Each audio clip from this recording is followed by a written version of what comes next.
अधिगम, जिसे क्या बोलते हैं, लर्निंग। पहले अधिगम लर्निंग की बात करें।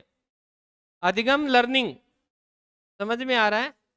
अधिगम का अर्थ इंग्लिश में लर्निंग, और सीधा सा अर्थ है लर्न मीन्स क्या होता है, सीखना। ठीक है, व्यक्ति अपने अनुभवों से सीखता है। व्यक्ति अपने अनुभवों से सीखता है, अपने पूर्व के अनुभव हैं उनसे सीखता है। मैंने एक दिन आपको बताया था कि व्यक्ति वो चीजें जल्दी सीख जाता है जो उसने गलत की हैं, बताया था। कभी भी पेपर करते समय जब आपका कोई टेस्ट होता है तो आप ये प्रश्न खाली मत छोड़ा करो, आप उस प्रश्न का उत्तर जो आपके माइंड में बन रहा है वो जरूर दिया करो। क्यों? क्योंकि मस्तिष्क जो कहेगा वही तो करेंगे, और भविष्य में वो आपने जो छोड़ा वो का वो प्रश्न वहां आ गया, फिर मस्तिष्क ने उस दिन भी जवाब दे दिया था, आज भी दे दिया। अगर आप गलतियां करोगे तो मस्तिष्क उस चीज को क्या रखेगा, याद रखेगा कि उस दिन मैंने ये प्रश्न गलत किया था, इसका उत्तर है ये होता है, आप तुरंत कर दोगे। इसीलिए हमेशा गलतियों से व्यक्ति सीखता है। तो इसका अर्थ हो गया कि व्यक्ति अपने पूर्व अनुभवों से क्या उठाता है, लाभ उठाता है, और लाभ उठाता हुआ अपने व्यवहार में क्या करता है, परिवर्तन करता है। और कैसा परिवर्तन, स्थायी या अस्थायी, कोई क्या कहलाएगा, अधिगम कहलाएगा। वो क्या कहलाएगा, अधिगम कहलाएगा। तो ये बात आपको ध्यान रखनी है। फिर मैंने एक दूसरी बात बताई थी अधिगम की, कि आप थक गए, हुई मैं तो थक गई, बात ये हुई, थक गए, बीमार हो गए, चोट लग गई, उस वजह से आपने अधिगम को, कोई चीज को सीखा, क्या वो अधिगम है, नहीं है। तो ये बात भी आपको नोट करवा दी थी, समझा दी थी। इसीलिए कहते हैं कि पीछे वाली क्लास आगे वाली क्लास के लिए उपयोगी होती है, इसीलिए पीछे वाली क्लास से मिस नहीं करनी चाहिए। अब देखें, अधिगम सीख, लिखना नहीं है, पहले सीखना है। अधिगम करने के लिए सबसे पहले एक डायग्राम याद रखना है आपको। बहुत बार प्रश्न पूछता है कि अधिगम का सोपान कौन सा है, पहला अधिगम सोपान बताओ। तो अधिगम का सोपानों की बात कर रहे हैं अपन, जो सर्वमान्य है ना उनकी बात कर रहे हैं कि सबसे ज्यादा, फिर तो थोरनडाइक का वो अलग अलग पढ़ेंगे अपन, पहले ये।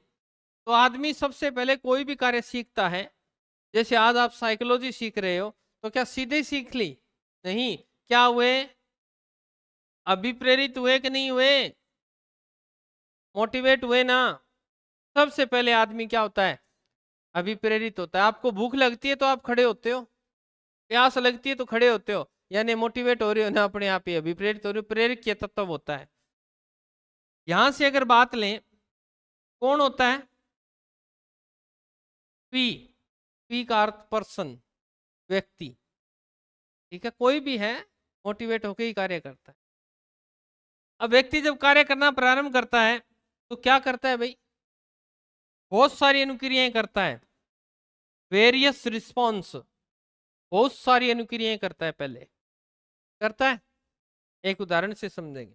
उसके बाद में उसके जीवन में क्या आती है, बाधा आती है, बैरियर आता है। क्या आता है, बैरियर आता है। और बैरियर आने के बाद जब उसे लगता है कि यहाँ रुकावट है, तो फिर वो क्या करता है, सीआर, करेक्ट रिस्पॉन्स, सही अनुक्रिया करता है। और सही अनुक्रिया करने के बाद उसे क्या मिलता है, रेनफोर्समेंट मिलता है, पुनर्बलन मिलता है। और पुनर्बलन मिलने के बाद व्यक्ति क्या करता है, ऑर्गेनाइजेशन करता है, अर्थात संगठित करता है। और उसके बाद में उसे किस चीज की प्राप्ति होती है, गोल की, इसे लक्ष्य बोला जाता है। ये है अधिगम सोपान। क्या है, तो सबसे पहले अधिगम सोपान का प्रथम चरण कौन सा है, मोटिव, मोटिव कह दो, मोटिवेशन कह दो, यानी प्रेरक तत्व है, जो आपको क्या करता है, काम करने के लिए प्रेरित करता है। अब जैसे अपने एग्जाम्पल से समझेंगे इसको, ताकि भविष्य में आपके याद रहे। अभी आप तैयारी करने आए हो, फर्स्ट ग्रेड की, सेकंड ग्रेड की, रीट की, किसी की भी, आप क्या हुए, मोटिव हुए, प्रेरक तत्व आया, कौन हुआ, जो व्यक्ति काम कर रहा है, पर्सन। अब यहाँ आने के बाद आपने बहुत सारी अनुक्रियाएं की हैं, वेरियस रिस्पॉन्स, विभिन्न अनुक्रियाएं की, कौन कौन सी की हैं बताओ। देखो, आपने सबसे पहले नोट्स कबाड़े, जो आदमी लगा हुआ था, फिर किताब लेके आए, फिर आपने ऑनलाइन कोर्स खरीदा, फिर ऑफलाइन कोचिंग देखी, ठीक है, फिर किसी ने कहा ये किताब अच्छी नहीं है, ये किताब ले ले, है ना, अलग अलग कितने कार्य किए आपने। फिर आप लाइब्रेरी गए, सेल्फ स्टडी कर रहे हैं, हो रहा है कि नहीं हो रहा। तो ये सब क्या है, वेरियस रिस्पॉन्स अर्थात विभिन्न अनुक्रियाएं हैं। हो गई। अब क्या हुआ, विभिन्न अनुक्रियाएं करेंगे तो एक कहावत है बुजुर्गों की कि दो घोड़ों पे सवार होगे तो गिर जाओगे। तो वही आई कि नहीं आई, ये देखो क्या आई, बैरियर, जिसे हम क्या बोलते हैं, बाधा। बाधाएं आएंगी, कन्फर्म आएंगी, क्योंकि दो व्यक्तियों के विचार एक जैसे नहीं हो सकते। इसीलिए फिर क्या करें, आपने कहा कि यार मैं किताब ये लिया है, इस किताब में ये लिखा है, इस आप भ्रमित हो रहे हैं। अब क्या करें, तो आपको सही अनुक्रिया करनी पड़ेगी। किताब कोई सी भी ले लो, 80% तक उसी किताब में से आएगा, ये कन्फर्म है। आप एक कबाड़िए के पास चले जाना और उसको कह देना कि भाई साहब तेरे पास कबाड़ में कोई किताब आई हुई है क्या फर्स्ट ग्रेड की, ले आना, और आप वो पढ़ लेना, 80% पेपर उस किताब में से आएगा। आता है कि नहीं आता। कोई भी किताब हो किसी भी प्रकाशन की, 80% कवर करता है। अब 20% जो बचता है, जो ऊपर का 100% में से 20% बचता है, वो आपके विवेक का बचता है। ये आप प्रश्नों का उत्तर किस प्रकार दे रहे, आपके पढ़ने का तरीका क्या है, आप करंट से क्या संबंधित, करंट वाले प्रश्न हो गए, है ना। तो ये आपने क्या की, करेक्ट रिस्पॉन्स, आपने सही अनुक्रिया की। आपने कहा सारी किताबें एक तरफ और अपन तो ये चीज पढ़ेंगे, ये किताब पढ़ेंगे। अब उस किताब को आप बार बार पढ़ो, जितनी बार हो सकता है, बदलो मत। आपने अब साइकोलॉजी पढ़ी, बुक से पढ़ ली, तो आप बार बार उसी बुक को क्या करो, रिपीट करो, जब तक वो माइंड में क्या ना हो जाए, स्थायी ना हो जाए। आपके याद तो वही नहीं है पहले वाली, और आप दूसरी लेके आ गए, तो अब दोनों के विचारकों की क्या होगी, अलग अलग धाराएं होंगी कि नहीं होंगी। तो माइंड क्या करेगा, डिवाइड कर देगा कि उसमें ये लिखा था और इसमें ये लिखा था। इसीलिए हमेशा ही बुक एक ही पढ़े, यानी वो आपका क्या होगा, सही अनुक्रिया होगी। और जैसे ही सही अनुक्रिया होगी, आपको रेनफोर्समेंट मिलेगा, अर्थात पुनर्बलन मिलेगा। क्या मिलेगा, पुनर्बलन मिलेगा। कैसे, अब आपको कॉन्फिडेंस आ जाएगा। अगर आपने ये किताब को बार बार पढ़ा है ना, तो आपको ये लगेगा कि इस किताब से कुछ भी आ जाए मेरा गलत है नहीं होगा। पुनर्बलन मिला कि नहीं मिला, कॉन्फिडेंस आया कि नहीं आया। आप कहोगे इस किताब में से कुछ भी पूछ ले, अपने मित्र से कहोगे इसमें से कुछ भी पूछ ले मेरे याद है। ये पुनर्बलन क्या पेपर में सहायता नहीं करता, क्या लक्ष्य में सहायता नहीं करता। परंतु हम तो ना तो वो याद है, ना दूसरी लेके आए वो याद है, एक तीसरी की तैयारी और कर रहे हैं। भैया सोर्स में, अरे थोड़ी सी इतनी का है, बिल्कुल ही छोटी सी है, सोर्स में सब कुछ समझाया हुआ है। अरे याद तो इसके पहले वाली नहीं है, कहां से करेगा। इसीलिए कहते हैं कि घोड़े, एक ही घोड़े पे सवार होना है, ठीक है। रेनफोर्समेंट यानी पुनर्बलन मिला तो आदमी क्या करता है, संगठन करता है, ऑर्गेनाइजेशन जिसे बोला जाता है। क्या चीज संगठित करता है, अपने पूर्व अनुभव को और वर्तमान स्थिति को। जैसे आपकी पहले वाली चीज याद है, पेपर में बैठते ही आपके सामने प्रश्न आया, तो आपने पूर्व में जो चीजें याद की थी वो वहां अप्लाई करोगे कि नहीं करोगे। अगर वो किताब आपको पूर्ण रूप से याद है, तो फिर आपके अंदर पुनर्बलन है, तो आप 1-2% तो वैसे ही कर दोगे कॉन्फिडेंस में। आपका माइंड क्या हो जाएगा, प्रिपेयर हो जाएगा। मनोबल ही तो प्रश्नों को बढ़ाता है। तो वहां संगठित करना है अपने पूर्व अनुभवों को, पूर्व ज्ञान जो है उसको स्टोरेज करें। उसके बाद में आपको किसकी प्राप्ति होगी, गोल अर्थात है लक्ष्य की प्राप्ति होगी। यह अधिगम के क्या है, सोपान है। ये तो है मुख्य है। उसके बाद में एक जो सबसे ज्यादा चलता है वो थॉर्नडाइक का चलता है? उसने अलग अलग बताए हैं। उसने सबसे पहले गोल को लेके है, जो यहाँ लास्ट में है उनके सबसे पहले है, ये बात ध्यान रखें। तो टॉपिक का नाम विधिवत रूप से स्टार्ट करें, तो अधिगम लगाएं और लिखें अधिगम में लर्निंग, इसके नीचे लिखें अधिगम का शाब्दिक अर्थ है सीखना।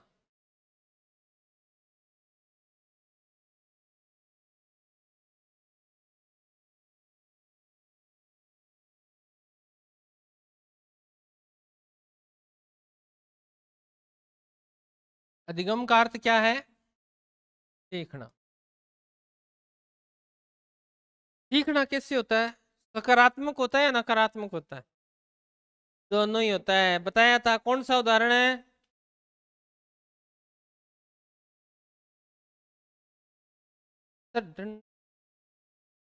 अरे तुम्हें बताया, एक घर के ताला लगा था।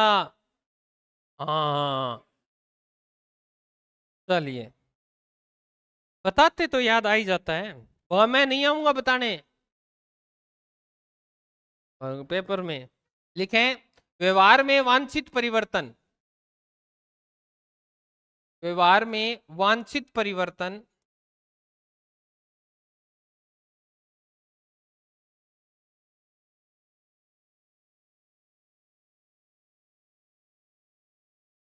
वांछित परिवर्तन ही अधिगम है।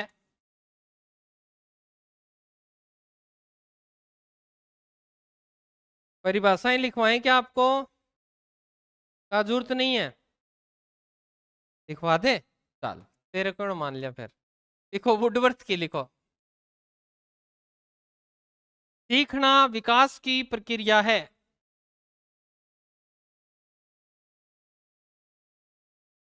सीखना विकास की प्रक्रिया है।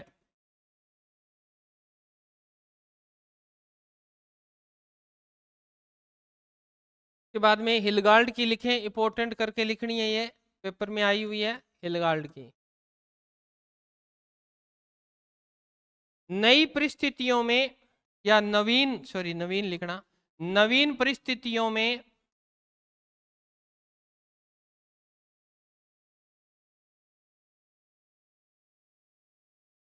अपने आप को अनुकूलित करना। अपने आप को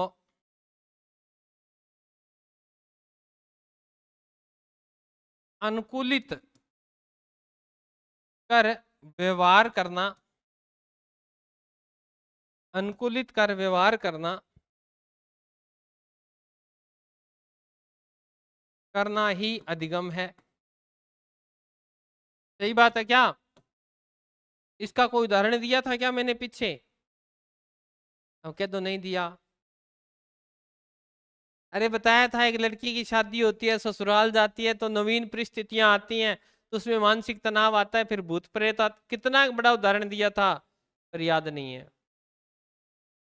फिर लिखो, क्रो एंड क्रो।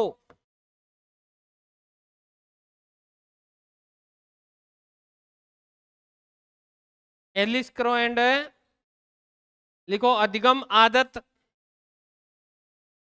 अधिगम आदत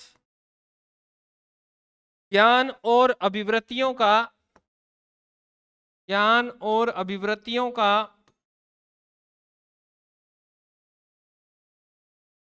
अभिवृत्तियों का अर्जन है। आदत, सॉरी, अधिगम आदत ज्ञान और अभिवृत्तियों का क्या है? अर्जन है। अर्जन क्या होता है? इकट्ठा करना, कमाना। तो क्या क्या कह रहा है देखो, क्रो कैसे याद रखना है इसको? क्रो एंड क्रो, वही कागलो आगे कौआ। वैसे तो विद्वान है, परंतु अपन ट्रिक से याद कर रहे हैं, तो विद्वान है। अभिवृत्तियां क्या होती हैं? दृष्टिकोण, नजरिया। अब ये कह रहा है कौवा जो होता है वो हमेशा क्या करता है? अर्जन करता है। देखना तुम, रोटी, एक रोटी खा लेता है क्या कौवा? रोटी लेके जाएगा, छोड़ आएगा, फिर दोबारा आ जाएगा, लेके जाएगा, इकट्ठा करता है। तो कौवे क्या करते हैं? अर्जन करते हैं। मैंने इस तरह से याद रखा, आप कैसे याद करते हैं? इनर की लिखे दोबारा, और ये आईएमपी लगा लेना बेटा, इंपॉर्टेंट परिभाषा है ये, बार बार पूछता है वो। सीखना व्यवहार में, सीखना व्यवहार में, सीखना व्यवहार में उत्तरोत्तर, अब ध्यान रखना, उत्तरोत्तर सामंजस्य की प्रक्रिया है। सामंजस्य की प्रक्रिया है।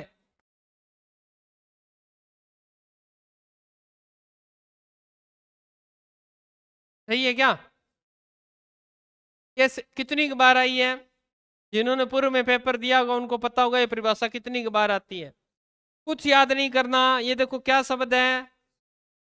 और ये एक शब्द है, इसमें पकड़ने वाला कौन सा, यानी ये क्या है, उत्तर धन है। कौन सी संधि हो रही है, अरे तुम याद रखना, तुम्हारे भी आएगा फर्स्ट पेपर में। जहां आपको एक मात्रा दिखाई दे गुण कर देना, क्योंकि आदमी में गुण है एक ही होता है, या तो वो अच्छा है या वो, कोई भी ऊपर एक मात्रा दिखाई दे, जहां आपको ये देखो एक ही है ना ऊपर, तो वहां गुण संधि होती है कन्फर्म, और जहां दो होती है वहां वृद्धि होती है। बस ऐसे याद रखा करो, ढंग से पढ़ा करो। उत्तर धन है, उत्तर, ये देखो किन क्या होती है, उतरती है फिर आ जाती है, फिर उतर जाती है, गर्मियों में उतरती है, सर्दियों में उतरती है। तो उत्तर तो ऐसे याद रखोगे, स्किन उतरती है तो किसकी परिभाषा है, स्किनर की, तो इसको इस ट्रिक से याद रख सकते हो। ये कहता है व्यवहार में उत्तरोत्तर सामंजस्य की प्रक्रिया है। पहले आपका व्यवहार अलग था, परिस्थितियां आई तो आपका व्यवहार अलग हुआ, फिर आपके व्यवहार में परिवर्तन हुआ। ऐसे व्यवहार क्या होता है, बदलता रहता है, वही तो क्या है, अधिगम है। आप अपने हिसाब से उसको ढालते रहते हो ना, परिस्थिति के अनुसार से। आगे लिखें, पावलो क्या कहता है, पावलो ए जाने पिछाना नाम आने लग गया, थार ला रिश्तेदार आ रहा। देखो, अनुकूलित क्रिया के परिणाम स्वरूप, अनुकूलित क्रिया के परिणाम स्वरूप, अनुकूलित क्रिया के परिणाम स्वरूप आदत निर्माण ही अधिगम है। आदत निर्माण ही अधिगम है।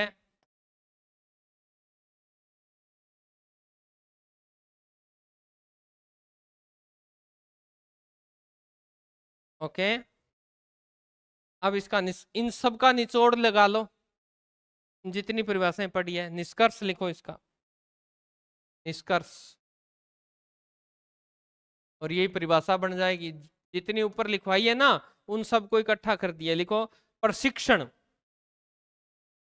प्रशिक्षण, प्रशिक्षण क्या होता है, ट्रेनिंग लेते हैं उसको बोलते हैं ना।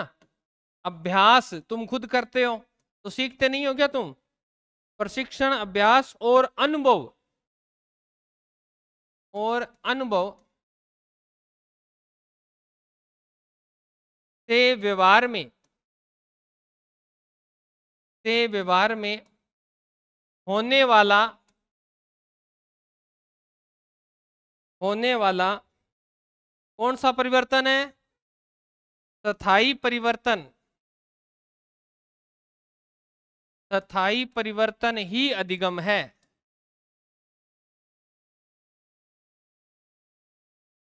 स्थायी परिवर्तन ही अधिगम है। अब 2000 वाला तो चल नहीं रहा, तो 500 वाला, 500 वाला नोट लगा के लिखेंगे। पहले तो मैं 2000 वाला लगवाता था। लिखो, अधिगम में बीमारी,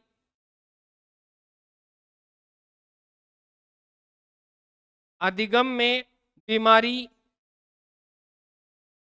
बीमारी, थकान, मादक पदार्थों के, मादक पदार्थों के सेवन, अधिगम में बीमारी, थकान, मादक पदार्थों के सेवन और परिपक्वता से, और परिपक्वता, परिपक्वता से होने वाले, होने वाले परिवर्तन अधिगम में शामिल नहीं होते। परिवर्तन अधिगम में शामिल नहीं होते।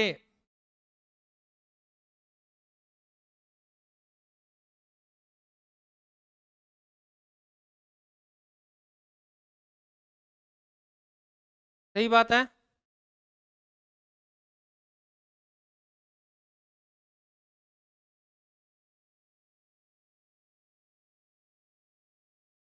क्या प्रश्न पूछ रहे हो, व्यवहार के फलस्वरूप व्यवहार में होने वाला परिवर्तन किसने कहा है, तो गिलफोर्ड ने कहा है।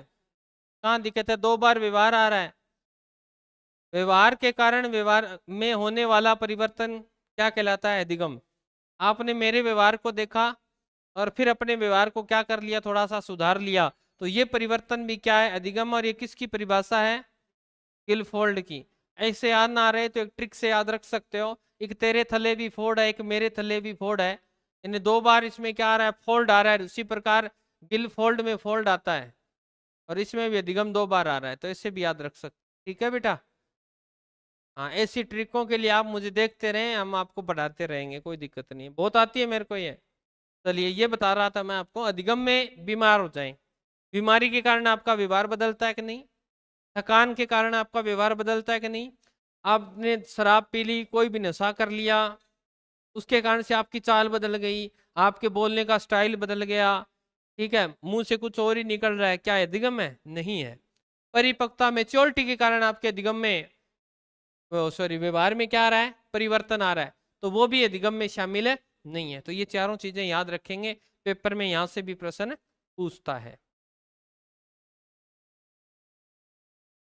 ये तो शारीरिक परिवर्तन है, अधिगम थोड़ी है इसमें। मैच्योरिटी वो एक शारीरिक आपके स्पेशल टॉपिक लगा है, शारीरिक परिवर्तन, शारीरिक विकास नहीं करवाया क्या मैंने? तो फिर वो तो शारीरिक दिक्कत है आपकी। अब कईयों की आवाज नहीं बदलती, फिर उनके शारीरिक विकास नहीं हुआ क्या? हुआ क्या? मैंने बताया भी था आपको कि लड़कों की आवाज लड़कियों जैसी होती है और कई लड़कियों की आवाज लड़कों जैसी होती है। आप भी देखते होंगे ऐसे, कई लड़के बोलते हैं हाय सोनू कैसे हो, ऐसे लगता है लड़की बोल रही है। फोन पे तो आप बता ही नहीं सकते। कई लड़कियां ऐसे आवाज भारी की धनी होती है, ऐसे लगता है लड़का बोल रहा है फोन पे, हाँ क्या कहो ऐसे। तो ये क्या उसमें शारीरिक परिवर्तन नहीं हुआ, पर जीन का फर्क पड़ गया। तो ये चीजें मैं पीछे करवा आया, यहाँ नहीं है। ठीक है, अब लिखेंगे, नीचे लिख लो, इसमें इंपॉर्टेंट करके लिखनी है। अधिगम, ओ सॉरी, परिपक्वता, परिपक्वता अधिगम को प्रभावित करती है। परिपक्वता अधिगम को प्रभावित करती है, प्रभावित है करती है।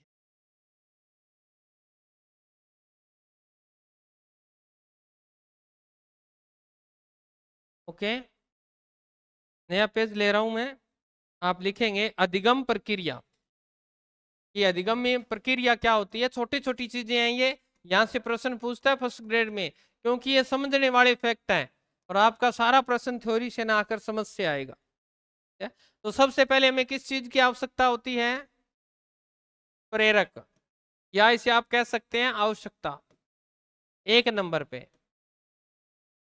2 नंबर पे लिखें, प्रेरक मोटिव होता है बेटा, आवश्यकता नीड्स होती हैं।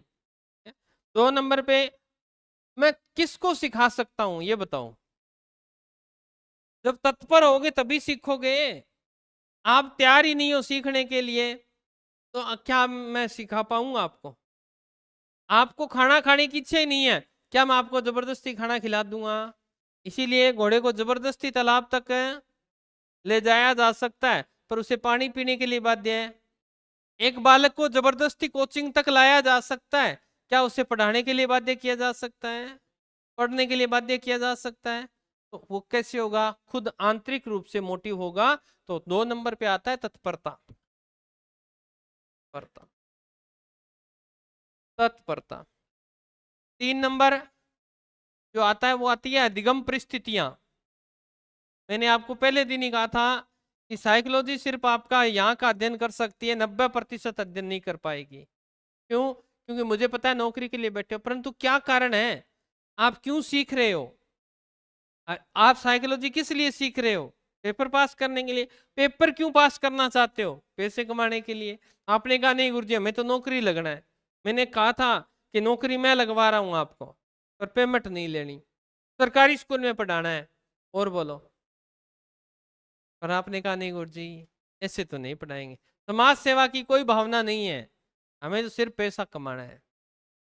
अधिगम लगाते हैं। अगर कोई बच्चा ये कहते कि मुझे सरकारी स्कूल में पढ़ाने का सपना है, तो आप फ्री पढ़ा सकते हैं। आपसे अनुबंध कर लिया जाएगा, जितनी जिंदगी पढ़ाना है आप पढ़ा सकते हैं, पर पैसे नहीं मिलेंगे। ये पूरा कर दे, हम कर देंगे आपका सपना। क्या यहाँ के फायदो है? अनुभव, आपका एक्सपीरियंस, ये भी एक प्रक्रिया के अंतर्गत आता है। क्या? और अनुभव से क्या होता है? व्यवहार में परिवर्तन होता है। आप उस गलती को दोबारा नहीं करते, व्यवहार में परिवर्तन,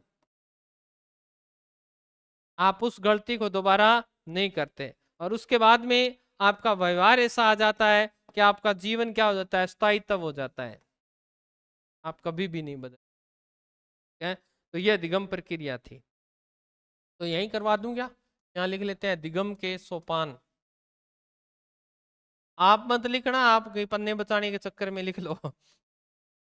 अधिगम के सोपान, वो डायग्राम बना लेना, ठीक है। एम, एम के बाद में पी, ऐसे। फिर मैं इनका लिखवा देता हूं। वेरियस रिस्पॉन्स, फिर क्या थी? ऐसे क्या आती है? बाधा, फिर करेक्ट रिस्पॉन्स, फिर रेनफोर्समेंट, फिर ऑर्गेनाइजेशन, और फिर कॉल। ये बना लो पहले।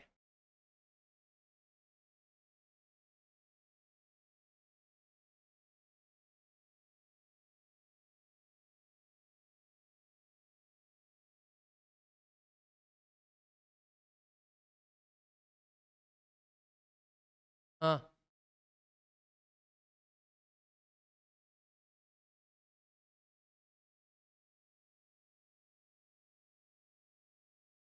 बताऊंगा मैं वो क्यों, क्या कारण है वो बता दूंगा।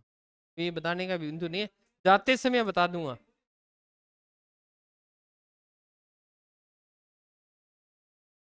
बताऊंगा, पहले भी था, मैं बताऊंगा आपको। वेट तो करो, वेट करो। जब मैंने कह दिया बताऊंगा, जाते समय पूछ लेना, सब चीजें बता के जाऊंगा। क्या क्या कारण है, क्यों नहीं है, मैं सब बता के जाऊंगा, कह दिया ना, बस बात बहस करनी नहीं है। ये देखो, एम से आपने लिखना है मोटिव, अर्थात है आवश्यकता और प्रेरक। आवश्यकता या प्रेरक, साथ में इंग्लिश वाले अगर लिखना चाहे तो लिख लेना मोटिव, ठीक है।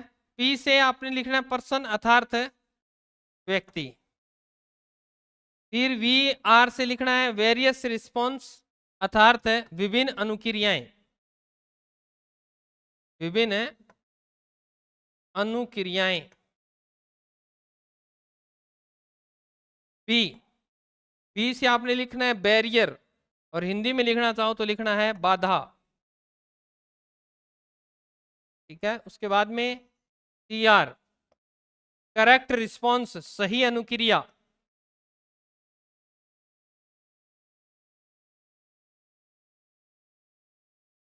सही अनुक्रिया के बाद में आपने आर से लिखना है रेनफोर्समेंट, अर्थात पुनर्बलन।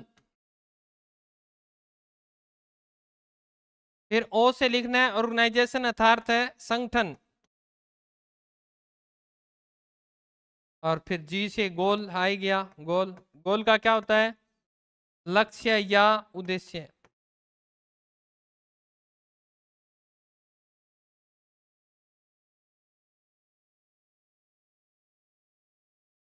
लक्ष्य या उद्देश्य, यह अधिगम का वो सोपान है जो सभी विद्वान मानते हैं, सर्वमान्य। जैसे अपने अर्जेंट जोन्स का वर्गीकरण माना था ना, वैसे इसको सभी लोग मानते हैं, ये ऐसे ही होता है।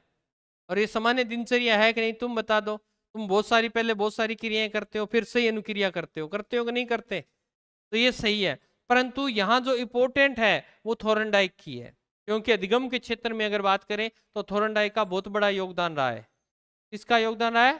थोरनडाइक का। तो हम थोरनडाइक का वर्गीकरण लिखेंगे, आप थोरनडाइक के अनुसार अधिगम सोपान, नेक्स्ट बिंदु लिखेंगे।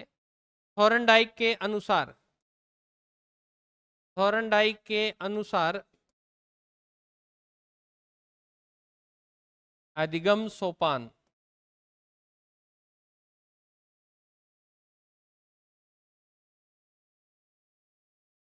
अधिगम सोपान। तो सबसे पहले क्या होती है? नीड्स होती है।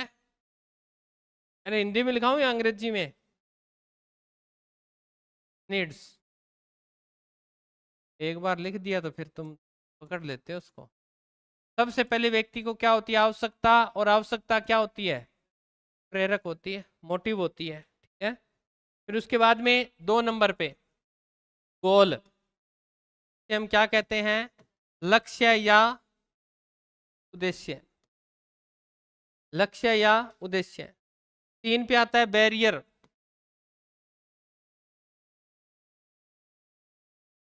बैरियर क्या होती है? बाधा या रुकावट। फिर आता है नंबर 4 पे लर्निंग सिचुएशन, लर्निंग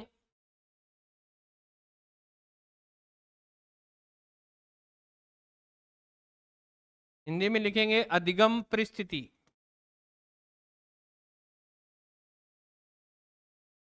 अधिगम परिस्थिति। 5 नंबर में लिखेंगे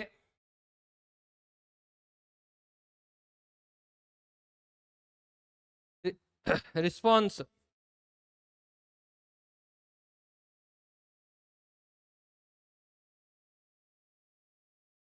क्या होता है रिस्पॉन्स? है अनुक्रिया, अनुक्रिया। वैसे तो देखो रिस्पॉन्स इंट्रोजेक्शन भी बोलते हैं इसको, लिखना चाहो तो आप लिख सकते हो, रिस्पॉन्स की जगह इंट्रोजेक्शन।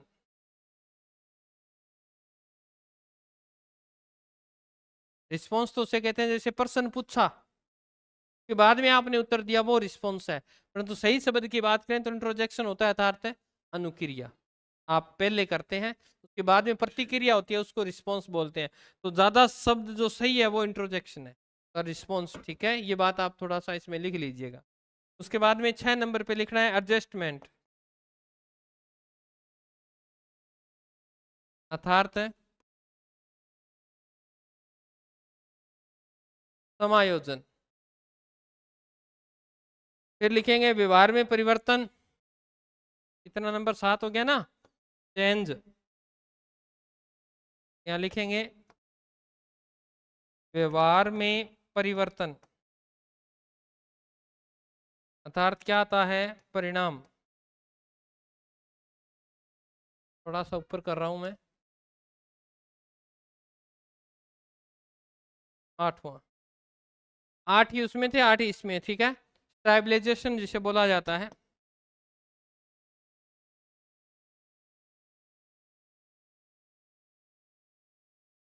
अर्थात है स्थायीकरण।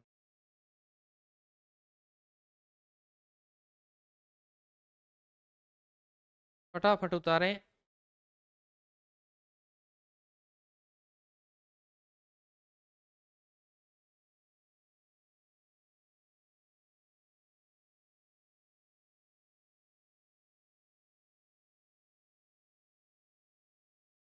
अरे सबके अलग अलग हैं बेटा,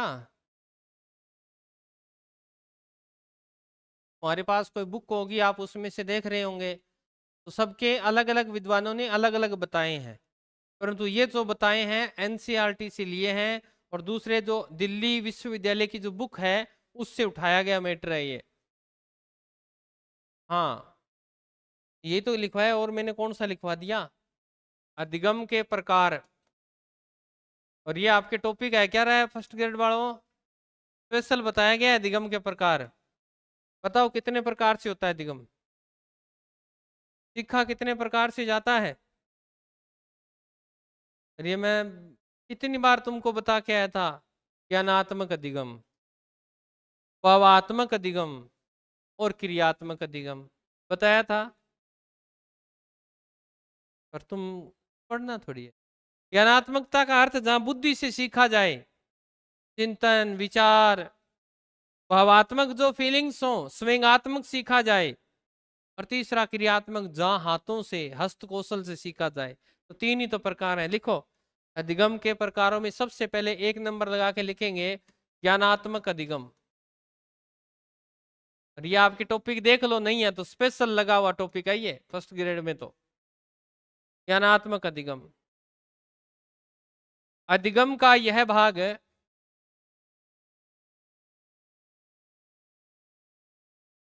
अधिगम का यह भाग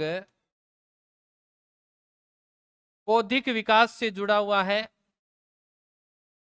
बौद्धिक विकास से जुड़ा है। बौद्धिक विकास का अर्थ जानते होंगे, इंटेलिजेंस अर्थात बुद्धि से संबंध रखता है, ये बात ध्यान रखनी है। इस भाग में अधिगम के लिए अर्जित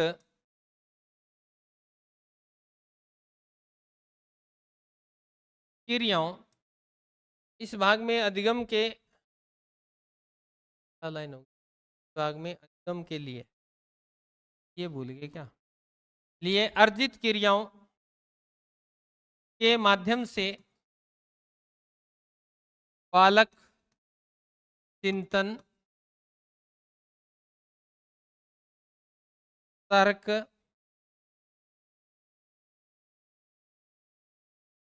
प्रत्यात्मक, अब ध्यान रखना ये कंसेप्टल जिसे बोला जाता है, प्रत्यय क्या होता है, विचार होता है, ठीक है। प्रत्यक्षणात्मक, ये क्या होता है, परसेप्शन जिसे बोला जाता है ना, प्रत्यक्ष आपके सामने, वो प्रत्यक्षणात्मक। व सहचर्यात्मक, सहचर्यात्मकता से सीखता है। ये बात ध्यान रखनी कि इसमें सिर्फ बुद्धि वाला काम है, जहाँ इंटेलिजेंस अपना वर्क करेगी वही ज्ञानात्मक अधिगम है, जिसमें देखो चिंतन कैसे करते हो, चिंतन में बुद्धि काम करती है, हाथ करते हैं या शरीर का कोई ये काम करता है, यही काम करती है ना। तर्क करते हो, क्या क्यों कैसे, तो बुद्धि काम करती है। प्रत्यात्मक कंसेप्ट जिसे बोला जाता है, विचार किसी का, किसी के विचार को, जैसे यहाँ लिखा होगा, क्या फर्क पड़ता है लोग तुम्हारे बारे में क्या सोचते हैं, तुम्हें निश्चित करना ही होगा कि तुम्हारा ये क्या है, कंसेप्ट है। इसको अब या इन्होंने लिख दिया तो इन्हें अब सोचने का काम कौन करेगी, बुद्धि तो करेगी कि ये बात किस प्रकार कही गई है। प्रत्यक्षात्मक, जो चीज आपने सामने देखी उस चीज को आपने ग्रहण कर लिया और भविष्य में वो चीज दोबारा आई तो आपने अपनी बुद्धि का प्रयोग किया। साचिरात्मकता, साथ में काम करके, ग्रुप है, तो ये चीज आपको ध्यान रखनी। ये पहला अधिगम सिद्धांत है जो आपके पेपर में लगता है। दूसरा लिखेंगे 2 नंबर, भावात्मक अधिगम। भावात्मक अधिगम, जैसे कि दिख रहा होगा आपके इमोशंस जो होते हैं, ठीक है, बच्चे क्या करते हैं, बच्चे की कोमल भावनाओं को देखकर उन्हें आनंद की प्राप्ति होती है।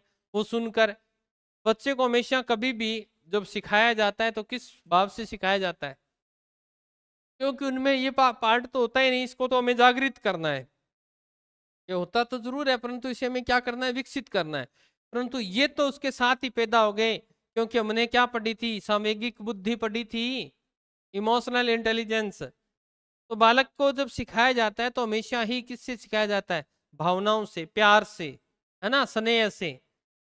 तू ये करेगा तो तेरे को ये करेंगे, ये वो सब चीजें। तो बालकों के साथ हमेशा कैसा व्यवहार करना है, स्नेह का, मारना नहीं है, ठीक है। तो इसमें लिखेंगे भावात्मक अधिगम में लिखो, बच्चे का कोमल भावनाओं से,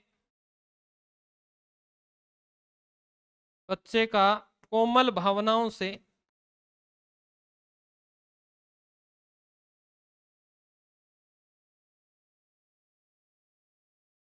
भावनाओं से वस्तु के या वस्तु को देखकर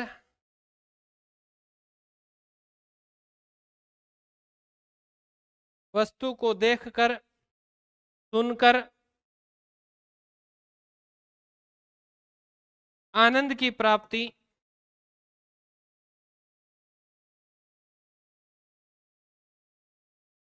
देखकर, सुनकर और आनंद की प्राप्ति तथा बच्चे की रुचि के अनुसार, तथा बच्चे की रुचि के अनुसार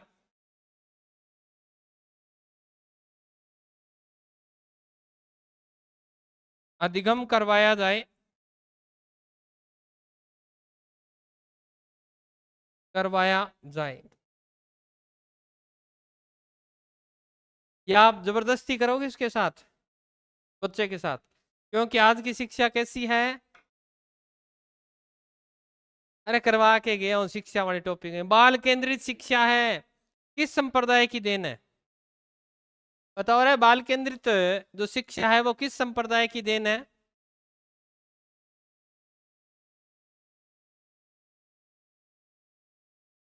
ये कंसेप्ट कहां से आया ये पूछना चाह रहा हूं कि बाल केंद्रित शिक्षा की शिक्षा कैसी होनी चाहिए, बाल केंद्र, ये मनोविज्ञान के किस संप्रदाय ने कहा था, ये पूछ।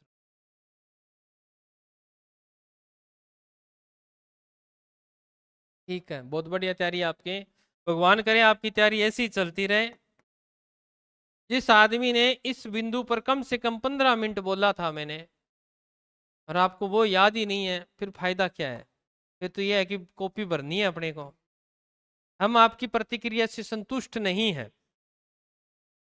अरे मैंने कहा था प्लेटो का सिद्धांत ही मैं इसलिए पढ़ा रहा हूं आपको, क्योंकि प्लेटो ने कहा था कि बालक के अंतर्निहित शक्तियों को बाहर निकालना है और जैसा बालक चाहता है वैसे ही पढ़ाना है। यथार्थ है बाल केंद्रित शिक्षा, नीचे लाइन लिखी हुई है, पहला ही सिद्धांत मनोविज्ञान का करवाया था और ये कहा था कि ये सिद्धांत नहीं है, प्लेटो का विचार है।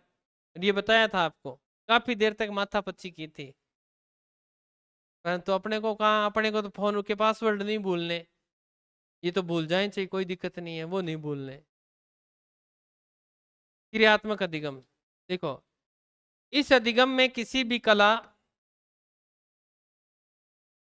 इस अधिगम में किसी भी कला, किसी भी कला में निपुणता प्राप्त की जा सकती है, किसी भी कला में निपुणता प्राप्त की जा सकती है।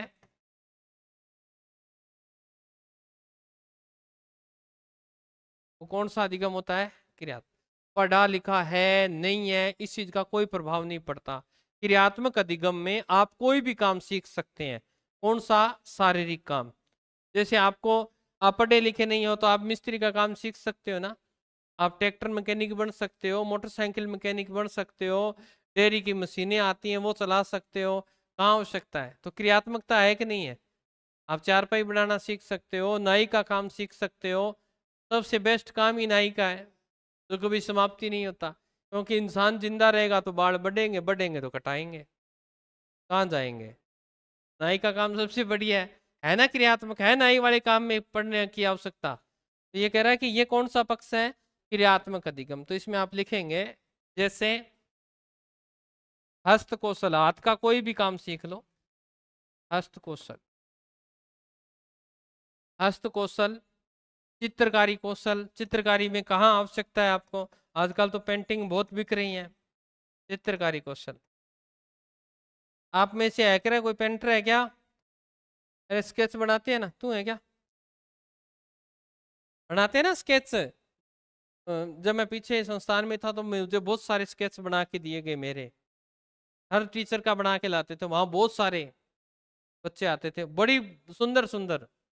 ऐसा नहीं कि चल ठीक है, हाथ की कला ही तो है वो कभी फेल नहीं हो सकते, उनका ये प्रतिभा उन्हें आगे ले जा सकती है। इसलिए आप भी तैयारी करें, बढ़िया मेरा बनाए स्केच वगैरह है। चलिए